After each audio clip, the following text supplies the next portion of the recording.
একটা কথা আছে না, রাখে কৃষ্ণ মারে কে, আর ধর্মের কল বাতাসে নড়ে। বাংলা ওদের অনেক দিনের টার্গেট, কারণ ওরা চায় না বাংলার রাজ্যটা থাক,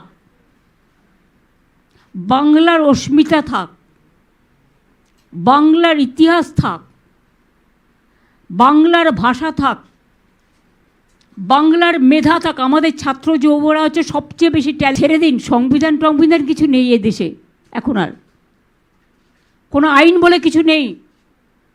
টোটাল আইনটাকে মোদি সরকার বেলাইন করে দিয়েছে। মানুষ কার কাছে গিয়ে বিচার পাবে? বিচারের সব জায়গাগুলোকেই তো কিনে নিয়েছে, হয় জুজুর ভয় নয় লোভ। এই দুটো জিনিস দেশে কাজ করছে।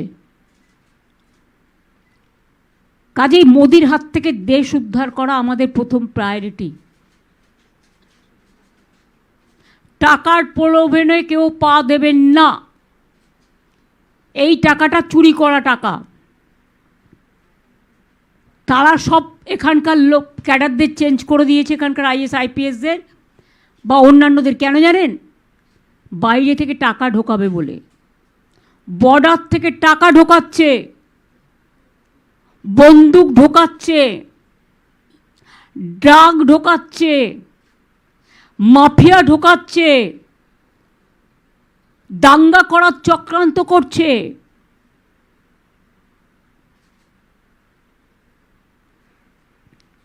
পরিষ্কারভাবে বলছি,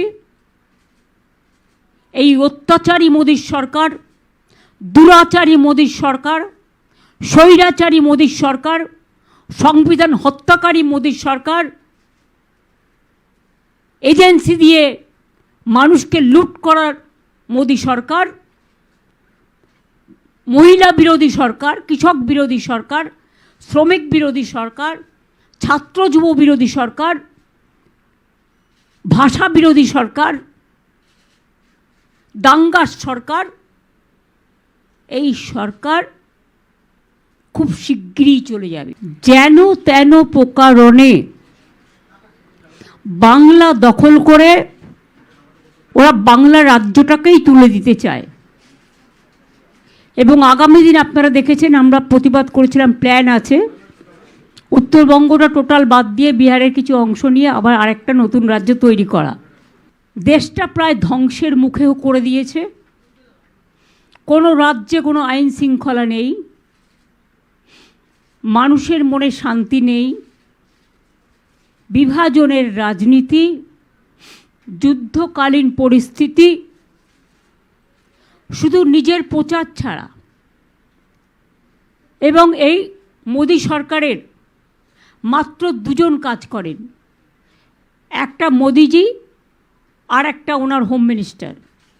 এই দুই ভাই মিলে দাঙ্গা থেকে দুর্যোগ, দুরারোগ থেকে যুদ্ধ, রাজনৈতিক চক্রান্ত থেকে গণতান্ত্রিক চক্রান্ত, গণতান্ত্রিক চক্রান্ত থেকে দেশ বিভাজনের চক্রান্ত, টোটাল স্বৈরাচারী মনোভাব নিয়ে টোটাল ভারতবর্ষটাকে দখল করেছে গায়ের জোরে।